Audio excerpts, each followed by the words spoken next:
Welcome to our video.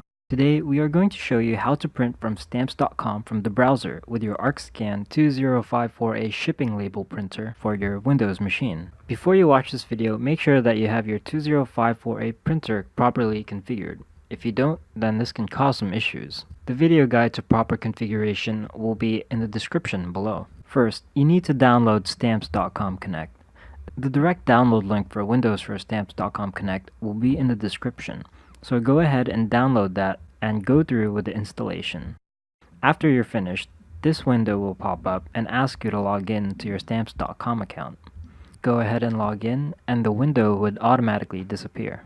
Navigate to your printers and scanners by going to the Start menu and typing in Printers and clicking on Printers and Scanners. Find your thermal printer, click on it, then press Manage.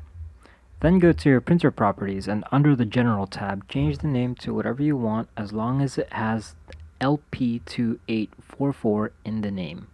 Then, OK. Close out of it. Restart your web browser by closing them and reopening them again. And make sure you don't have any extra windows open, but if you're watching this video from your web browser, save the link to the video first and then come back to the video once you've opened your browser again. Now, go back to Stamps.com and change your print on and change them to 4x6 shipping label. Now go ahead and type up a random address for testing purposes, and then click Print Sample. This menu should pop up and your printer should show up. Click Print and you should have yourself a beautiful shipping label. If your printer isn't showing up, double check the spelling of your printer to make sure that it's correct, and restart your browser again.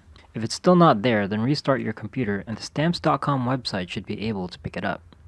When you print out your other shipping labels from Stamps.com, your printer would already be automatically selected the same way as it is here since you've set it all up already. The main thing I would look out for is just make sure that your print on option is 4x6 shipping label. That about wraps it up for this video. If you have any other questions, do not hesitate to reach us via chat on our website at arkscan.com.